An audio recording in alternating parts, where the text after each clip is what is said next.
Estamos de volta. O programa de hoje discute o direito à educação inclusiva na cidade de São Paulo. E aqui com a gente estão o vereador do PSOL, Celso Gianazzi, a educadora Viviane Lemos e a assistente social Maria Dias.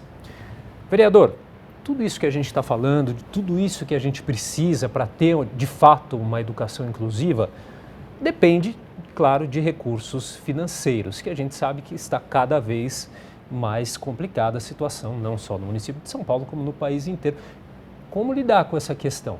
Isso é importante. Eu só queria fazer um gancho, voltando ao que a Viviane falou, e a Maria também citou isso, do ativismo das mães, né? São mães que se dedicam, que acompanham, que nem todas as mães têm condições de fazer isso, né? De acompanhar, de discutir na sua escola, na sua delegacia, condições tanto físicas como pedagógicas, né? Para os alunos com deficiência. Então, elas fazem muito bem isso, mas a gente vive numa ilha de excelência aqui, de algumas escolas que têm essa possibilidade. Então, isso é muito raro, né, no município de São Paulo. E para que a gente tenha mais isso, mais condições, mais escolas, é óbvio, a gente tem que brigar. A LDO vai chegar aqui na Câmara Municipal e a gente tem que brigar para que o orçamento seja aumentado nessa área, né? Seja o prefeito veja essa necessidade, né, sensibilidade de olhar para essa área e a gente brigar por mais recursos para que profissionais sejam alocados, imóveis, escolas com acessibilidade total mesmo, seja incluído aqui no plano de educação no município. Nós, inclusive, agora há pouco nós fizemos um plenário aqui das pessoas com deficiência. Assim, são relatos inacreditáveis, né? Porque coisas simples que não são realizadas nem no âmbito da escola, no âmbito geral da cidade como um todo.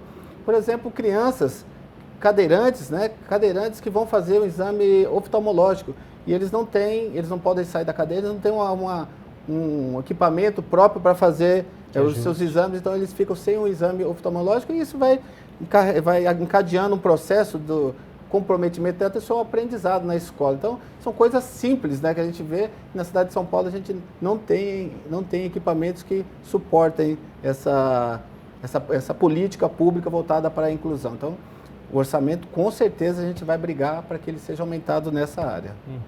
Perguntei para a Viviane, pergunto agora para a Maria. Qual que é a situação de momento com o seu filho nessa questão da educação inclusiva?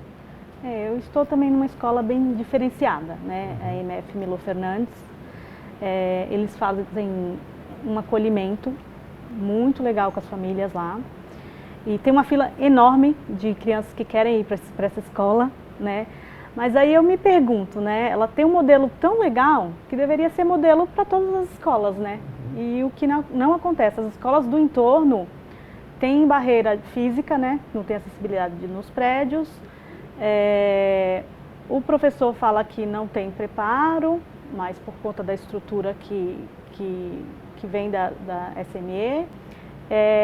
As propostas que eu levo, porque eu conheço as demandas do meu filho, ele tem os terapeutas que atendem ele fora da escola, no contraturno, eu levo para a escola, né? E a escola aceita isso muito bem, né? Porque o Cefai tem uma equipe, né, que visita a escola, mas a demanda é muito grande, então precisa aumentar, né, essa equipe do Cefai, pensar muito bem na capacitação dos professores, capacitação continuada, né, e reforçar essa equipe do Cefai, porque existe uma equipe, existe um modelo legal que funciona para onde eles conseguem chegar, né? Então precisa ampliar essa equipe do Cefai, né, que dá esse suporte para a escola, né? Então, infelizmente ou felizmente, a escola que o meu filho está tem uma estrutura legal, a escola municipal tem uma estrutura legal, mas a maioria não tem mesmo. Eu recebo relatos diariamente de famílias, de mães que para fazer o desfraude da criança, a escola fala que não tem AVE para ajudar nesse desfraude, né, para cuidar da autonomia da criança. Para conseguir o cuidador tem que judicializar, porque a SME não disponibiliza, a DRE fala que não tem esse profissional, né, para atender toda a demanda. Meu filho tem o estagiário desde o primeiro ano, porque eu judicializei, né? O que acontece hoje em dia é isso. Todo mundo, para conseguir, tem que judicializar. Quem não judicializa, ou tira a criança da escola, e está sujeito a várias penalidades, né? A mãe não leva a criança para a escola. E quem consegue é porque judicializa, porque a ADRE disse que não tem para todo mundo, né? O cuidador. Imagina um autista, né? Que não consegue ficar parado na sala, né? Que precisa se regular com aquele monte de criança, 30 crianças, um professor, e o professor fica de mãos atadas, né? Ele não consegue. Quando a mãe chega para mim para dizer, olha, a professora falou que não tem como ela cuidar de 35 crianças sem o cuidador. E aí eles pedem, a escola faz o pedido para a DRE, só que eles falam que não tem para tanta demanda, não tem todos os profissionais para toda a demanda que tem, né? É isso que precisa. E é obrigação, Está em lei. É obrigação, e essa questão de verba, né? É muito importante, que eles querem, eles precisam aumentar e eles querem cortar, né? A política de sucateamento, né? De cortar a verba, de mecanizar. Então, quanto mais mecanizar, quanto mais criar para apertar parafuso, tá bom, né? Agora, quanto mais educar para pensar. Então, a própria escola, ela precisa de mais verba, a educação precisa de mais verba. E precisa rever esse orçamento, colocar a educação como prioridade, para começar a ter inclusão para nossas crianças. Porque isso que ela falou não acontece. Muitas mães não sabem que podem ajuizar, né? E as que sabem que podem ajuizar, tem que ajuizar, porque senão você não consegue. Tem escolas que tem políticas dentro das escolas, que a escola já briga junto, que já constrói isso em conjunto, mas infelizmente, né, tem escolas que não. Isso tinha que ser muito amplo. Não basta estar na lei, né? Porque nós temos casos práticos, né? Por exemplo, no âmbito da rede estadual aqui de São Paulo, tem lei já prevendo essa limitação do número de alunos por sala de aula com alunos com deficiência, e lei inclusive de autoria do deputado Carlos Gianazzi, e aí a escola do Estado não dá esse suporte e os pais são aconselhados a ir para o Ministério Público ou a Defensoria Pública buscar o seu direito, né? E a escola é obrigada a dar suporte a essa demanda da mãe, do pai que procura a escola. Então, tem que fazer o processo legislativo, colocar na lei e fazer cumprir a lei, né? As leis têm que ser cumpridas. E a gente está falando aqui do orçamento, né? Então, a obrigatoriedade aqui no município é de 25% do orçamento, né, de 60 bilhões ser destinado à educação. A gente tem acompanhado na mídia aí um processo, uma discussão de retirar a obrigatoriedade dos gastos com educação e saúde, né, no governo federal. Então, isso é um absurdo completo, né? Se a gente está com problemas hoje com 25% da verba aplicada à educação, imagina não tendo obrigatoriedade nenhuma. Então, isso é um absurdo completo. E a gente tem que lutar por mais verbas para a educação, né?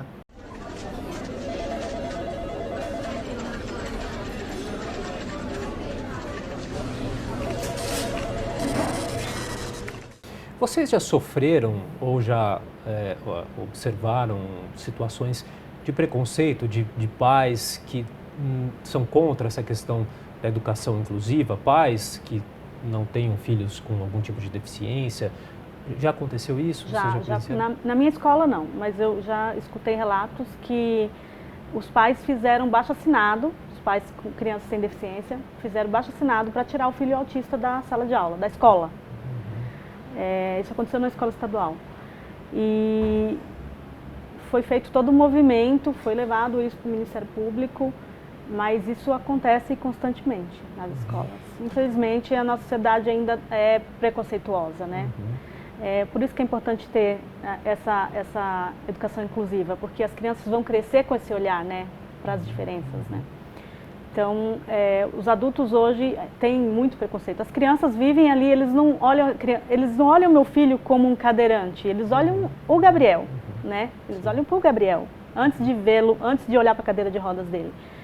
Mas, infelizmente, o adulto, o pai, muitas vezes fala que aquele aluno diferente na sala de aula vai atrapalhar o ensino da criança, do filho dele, né? Então, essa é triste, a gente vive ainda isso. E aí tem um papel fundamental essa questão da informação, né? Esse trabalho, esse ativismo que a Viviane faz também. Porque quando a gente fala do incluir, a gente tem que perceber que o próprio sistema, né, descarta. Nós somos educados para descartar o que nos serve. E essa leitura de que ou diferente não serve que é implantada socialmente. Então não é culpa da pessoa que exclui, a culpa é da forma que ela foi educada, porque né, o Estado, ele por si só, por falta das políticas, nessa gestão atual, a gente percebe isso com a questão da educação domiciliar, né? A questão da educação domiciliar, porque eles acham que a criança diferente, ela tem que ficar em casa, escondida, igual era antigamente. Lembra na nossa infância que a gente nunca viu uma criança cadeirante ou com divergência neurológica na escola, as mães tiravam. A gente não lembra, eu tenho uma prima minha que, né, ela tem a minha idade, ela não estudou, porque infelizmente a escola não tinha preparo. Eu vivi isso na minha casa, na minha família. E hoje as irmãs, elas são educadoras, elas lutam pela inclusão também. Mas eu cresci com isso. E hoje eles têm proposta de fazer exatamente isso. A gente tem que ter muito cuidado quando a gente fala de educar domiciliarmente uma criança especial, porque entra a questão dos manicômios, as questões dos preconceitos, né? Questões relacionadas à exclusão dessas pessoas, né? E essa questão também da escola especial. Manda para uma escola especial, lugar de criança. Eles falam especial, eu não uso o termo especial, eu uso o termo diferente. No lugar de criança especial, escola especial, não. O lugar de toda criança é na escola, né? E onde ele vai ter referências, exatamente, né? Onde ele vai poder se construir como ser humano, onde ele vai poder se construir como indivíduo. E esse modelo, né, que a gente ouviu, vamos educar para fazer número, para produzir. Não, a pessoa tem que ser educada para se construir socialmente, porque a escola é uma micro-sociedade. Né? A gente está falando da informação, né? Ele falou da informação que é importantíssima, e é importantíssima.